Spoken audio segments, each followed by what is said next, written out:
విజయవాడలో ఆశా వర్కర్లు ఆందోళన చేపట్టారు. ధర్నా చౌక్కు భారీగా ఆశా వర్కర్లు తరలివచ్చి నిరసన తెలిపారు.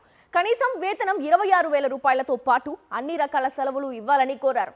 అలాగే నాణ్యమైన సదుపాయాలు కల్పించాలని ఆశా వర్కర్లు డిమాండ్ చేశారు.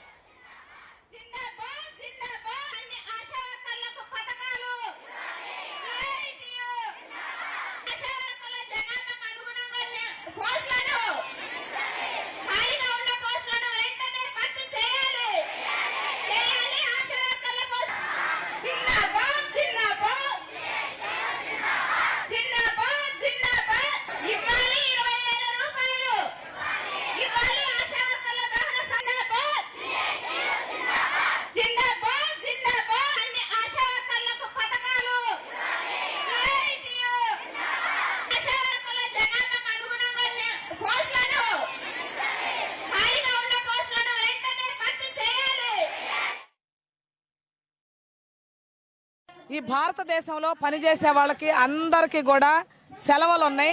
సెలవులు లేకుండా 24 గంటలు మాతో చాకరీ చేపిస్తా ఉన్నారు. మాకు ఆరోగ్యం బాగోపోయినా, భర్తగా బాగోపోయినా, బిడ్డలకు బాగోపోయినా 1 గంట పర్మిషన్ కావాలన్నా ప్రభుత్వం దయాదాక్షిణ్యాల మీద ఆధారపడాల్సి వస్తూ ఉంది. అందుకని అన్ని రకాల సెలవులు కావాలి. నియామకాలు ప్రభుత్వమే నిర్వహించాలి.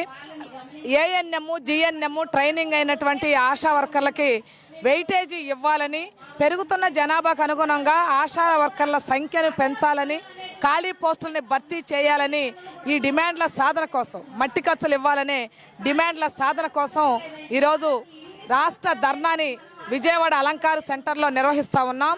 మాకు ఇస్తున్నటువంటి జీతంలో 4,000 రూపాయల నుంచి 5,000 రూపాయలకి తిరగడానికి ఖర్చులకే అవుతున్నాయి. అందుకనే ప్రభుత్వం వెంటనే మా వేతనాలు పెంచాలని కోరుతున్నాం. వేతనాలు పెంచని పక్షంలో మా పోరాటాన్ని ఉధృతం చేస్తామని కూడా రాష్ట్ర ప్రభుత్వానికి హెచ్చరిక చేస్తా ఉన్నాం.